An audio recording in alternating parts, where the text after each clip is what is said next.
औज़ुबिल्लाहिमिनश्शैतानिर्रजीम बिस्मिल्लाहिर्रहमानिर्रहीम। बेटा न्यूमेरिकल्स हैं, चैप्टर नंबर 1 क्लास 11 और केमिस्ट्री के न्यूमेरिकल्स हैं। बहुत अरसे से आप लोग न्यूमेरिकल्स का बोल रहे थे, लेकिन टाइम की कुछ कमी की वजह से न्यूमेरिकल्स अपलोड नहीं हो पा रहे थे। फर्स्ट थिंग, सेकंड थिंग ये, अगर आपको हमारी वीडियो समझ में आती हैं और थोड़ा बहुत भी आपको फ़ायदा होता है, तो प्लीज़ चैनल को ज़रूर सब्सक्राइब करें।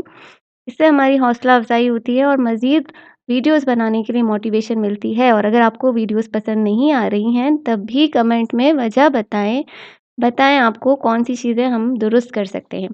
सबसे पहले आप लोगों को जो चीज़ बहुत इम्पॉर्टेंट है और आनी चाहिए आप लोगों को केमिस्ट्री के न्यूमेरिकल सॉल्व करने के लिए, that is finding the molecular mass. Molecular mass जब तक आपको फाइंड नहीं करना आएगा, आप लोगों के लिए न्यूमेरिकल सॉल्व करना बहुत ज़्यादा मुश्किल हो जाएगा। बिलीव मी, आप लोगों के फर्स्ट ईयर के न्यूमेरिकल बहुत सिंपल हैं, बहुत ईजी हैं। ज़रा सी कंसंट्रेशन से आप लोग सीखोगे, आपको बहुत आराम से ये न्यूमेरिकल सॉल्व करने आ जाएंगे, कोई मसला नहीं है इनमें। सबसे पहले आपने जो चीज़ सीखनी है, अपने मॉलिक्यूलर मास निकालना सीखना है, वो भी बहुत आसान है।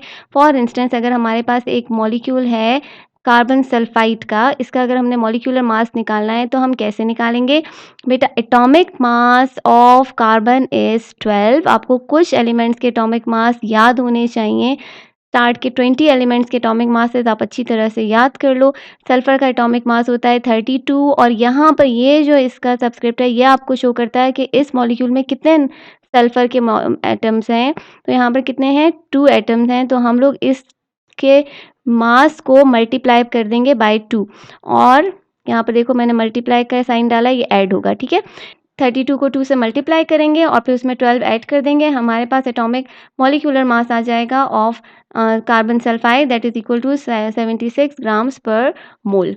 इसी तरह से अगर आप सक्रोज़ का फाइंड करें, यहाँ पर मैं पहले न्यूमेरिकल में आपको फाइंड करना सिखा रही हूँ ताकि आपको प्रोसीजर आ जाए, आगे से आपने खुद फाइंड करना है। अगर हम सक्रोज़ की बात करते हैं, तो सक्रोज़ में आपके पास बेटा कितने कार्बन एटम्स हैं? 12। और कार्बन का एटॉमिक मास कितना होता है? 12। हाइड्रोजन कितने हैं? 1। हाइड्रोजन का एटॉमिक मास होता है 1, सॉरी, हाइड्रोजन है आपके पास 22 और हाइड्रोजन का एटॉमिक मास होता है 1। Then you have oxygen. Oxygen क्या, इसमें आपके पास 11 एटम्स हैं और ऑक्सीजन का एटॉमिक मास होता है 16।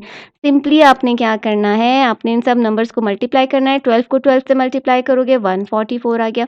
22 वन ज़ा 22 और 16 को 11 से मल्टीप्लाई करो, यू विल गेट 176। सबके आपने नंबर्स फाइंड कर लिए, उसके बाद सिंपली आपने इन सबको ऐड कर देना है। जब आप ऐड करोगे तो आपके पास सक्रोज़ का मॉलिक्यूलर मास आ जाएगा, that is equal to 342 grams per mole. Clear है? आपने मॉलिक्यूलर मास फाइंड करना सीख लिया। उसके बाद सेकंड चीज़ जो आपने सीखनी है, that is this formula. Number of moles is equal to given mass of a substance upon molar mass. यानी मोल जो होते हैं वो इक्वल होता है to the mass of a substance, जो आपको ग्राम्स में दिया जाएगा, डिवाइडेड बाय मोलर मास, जो हमने अभी-अभी निकालना सीखा। इतनी बात अगर आप लोगों को समझ में आ गई, तो झटपट आप लोगों ने सारे न्यूमेरिकल सॉल्व कर लेने। पहला न्यूमेरिकल है हमारे पास 38 ग्राम्स ऑफ सल्फर, हमारे पास CS2 है, ये फॉर्मूला गलत हो गया, कार्बन सल्फाइड है। इसको हम लोगों ने इसके मोल्स भी फाइंड करने, नंबर ऑफ मोल्स और नंबर ऑफ मॉलिक्यूल्स फाइंड करने।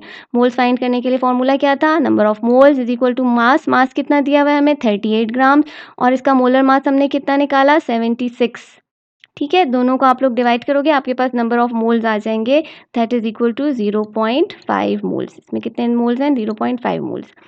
मॉलिक्यूल्स फाइंड करना मज़ीद आसान है। किसी भी चीज़ में कितने मॉलिक्यूल्स होते हैं? एवोगैड्रोस ने हमें क्या बताया था कि किसी भी चीज़ के 1 मोल में 6.022 इंटू 10⁻23 मॉलिक्यूल्स या एटम्स या मास यूनिट्स या फार्मूला यूनिट्स ये होते हैं। इतने पार्टिकल्स होते हैं, simply in other simple words, इतने पार्टिकल्स होते हैं। तो अगर 1 मोल में इतने पार्टिकल्स होते हैं, तो आपके पास जब किसी भी मॉलिक्यूल में किसी भी, ये देखो क्योंकि ये सल्फर कार्बन सल्फाइड का मॉलिक्यूल है, तो इसमें क्या होंगे? मॉलिक्यूल्स होंगे। 1 मोल में कितने मॉलिक्यूल होंगे? 6.022 एवोगैड्रोस नंबर ऑफ मॉलिक्यूल्स होंगे। और चूंकि हमारे पास आधा मोल है ना, ये 0.5 मोल है, तो इसमें कितने मॉलिक्यूल्स होंगे? ये फाइंड करने के लिए हमने जो नंबर ऑफ मोल्स निकाले हैं, उनको हम सिंपली एवोगैड्रोस नंबर से मल्टीप्लाई कर देंगे। 0.02 इंटू 10⁻23, दोनों को मल्टीप्लाई करेंगे, हमारे पास number of moles and molecules आ जाएंगे, that is equal to 3.0 into 10⁻23। Similarly आपने फाइंड करना है फॉर सक्रोज। सक्रोज में नंबर ऑफ मोल्स कितने हैं? इसका मास हमें दिया हुआ है 68.4 इसको हम डिवाइड कर देंगे इसके मोलर मास से जो हमने फाइंड किया था अभी, दैट वाज इक्वल टू 342। दोनों को डिवाइड करने के बाद हमारे पास इसके नंबर ऑफ मोल्स आए 0.2, ठीक है। और नंबर ऑफ मॉलिक्यूल्स इसमें कितने होंगे, molecule is equal two moles multiply by Avogadro's number. Moles कितने निकले 0.2 मल्टीप्लाइड बाय एवोगैड्रो नंबर क्या है 6.02 10 की पावर 23। दोनों को मल्टीप्लाई कर दोगे आपके पास आ जाएगा 1.2 1.2 इंटू 10⁻23 मॉलिक्यूल्स, यानी 0.2 ग्राम्स में 1.2 इंटू 10⁻23 मॉलिक्यूल्स होंगे ऑफ सक्रोज। बुक में 1.99 कुछ इस तरह से दिया हुआ है, राउंड ऑफ करोगे तो आपका ये आंसर आएगा। Answer will be same. Ammonia gas can be produce by heating together solid ammonium chloride and calcium hydroxide. Ammonia gas produce होती है, आप अमोनियम क्लोराइड को जब रिएक्ट कराते हो कैल्शियम हाइड्रोक्साइड के साथ तो आपके पास अमोनिया बनता है और कैल्शियम क्लोराइड बनता है। अब ये क्या कह रहे हैं कि अगर आपके पास इसमें दोनों रिएक्टेंट्स 100 ग्राम हो, तब आपने ये बताना है कि इसमें से लिमिटिंग रिएक्टेंट कौन सा है और कितना मास अमोनिया का प्रोड्यूस होगा। क्लियर? बहुत इजी न्यूमेरिकल है। सबसे पहले आप इसकी बैलेंस केमिकल इक्वेशन देखो। बैलेंस केमिकल इक्वेशन से आपको क्या पता चल रहा है कि 2 मोल्स, देखो ये मोल्स हैं, ठीक है।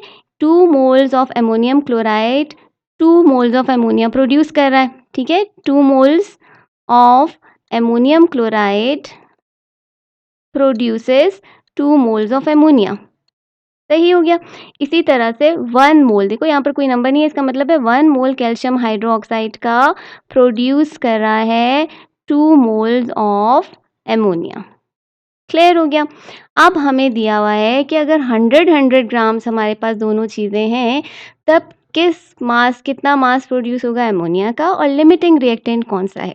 बेटा इनमें से वो रिएक्टेंट जो सबसे कम अमाउंट, मतलब 100 ग्राम अमोनियम क्लोराइड और 100 ग्राम कैल्शियम हाइड्रोक्साइड में से जो कम अमोनिया प्रोड्यूस करेगा, कम ग्राम्स ऑफ अमोनिया प्रोड्यूस करेगा, कम मोल्स ऑफ अमोनिया प्रोड्यूस करेगा, वो लिमिटिंग रिएक्टेंट होगा। आप ऐसे समझ सकते हो जैसे आप बर्गर्स बना रहे हो, आपके पास हैं 50 बर्गर्स हैं लेकिन 20 कबाब है, तो आप कितने बर्गर्स बना सकोगे, सिर्फ 20 बर्गर बना सकोगे। तो लिमिटिंग रिएक्टेंट क्या होगा, कबाब, जो कि आपको लिमिट कर देगा कि 20 से ज़्यादा बर्गर बना ही नहीं सकते क्योंकि कबाब ख़त्म हो गए आपके पास। इसी तरह से जो रिएक्टेंट सबसे कम अमाउंट में आपको प्रोडक्ट देगा वो आपका होगा लिमिटिंग रिएक्टेंट। क्लियर है? तो इसको सॉल्व करने के लिए आपको क्या करना पड़ेगा, सबसे पहले आपको नंबर ऑफ मोल्स कैलकुलेट करने पड़ेंगे।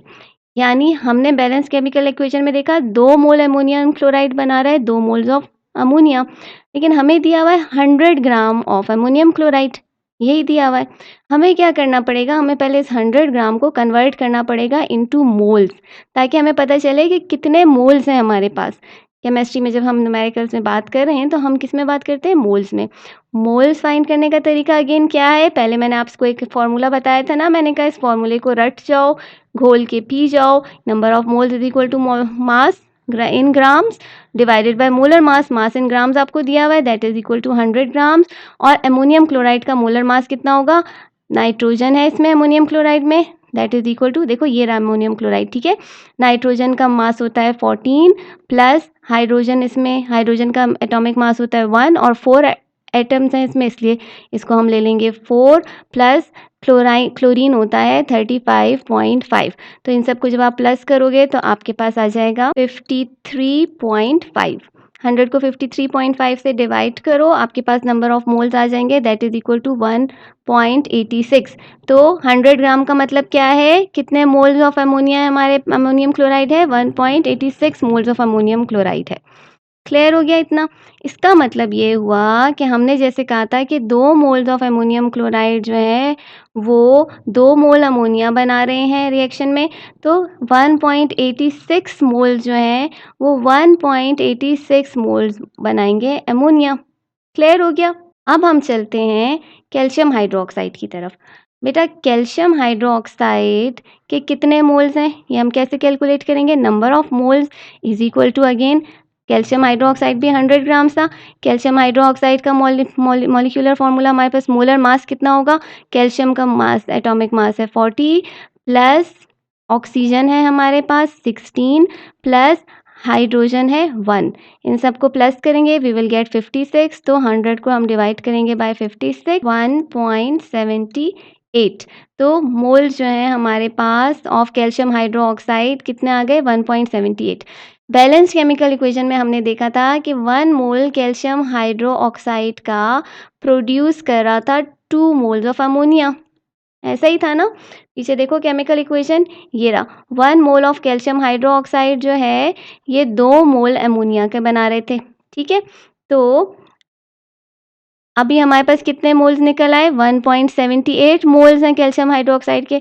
तो ये कितने मोल्स अमोनिया के बनाएंगे, 2 multiplied by 1.78, that is equal to 3.57 moles. ठीक है, लिमिटिंग रिएक्टेंट अब क्या हुआ, हमने देखा कि जो नाइट्रोजन है, अमोनियम क्लोराइड है, वो हमें दे रहा है 1.86 मोल्स ऑफ अमोनिया, और जो हमारे पास क्लोरीन है, कैल्शियम हाइड्रोक्साइड है, वो हमें दे रहा है 3.57 मोल्स ऑफ अमोनिया। तो लिमिटिंग रिएक्टेंट हमारे पास क्या हुआ, अमोनियम क्लोराइड, क्योंकि वो हमें कम अमाउंट में अमोनिया प्रोवाइड कर रहा है। थर्ड चीज़ जो हमने फाइंड करनी थी, that is mass of ammonia. ठीक है, मास ऑफ अमोनिया हम लोग किस तरह से फाइंड करेंगे, मास, वही वाला फॉर्मूला है। ठीक है, फॉर्मूला क्या था, हमारे पास number of moles is equal to mass in grams divided by molar mass, यही था ना।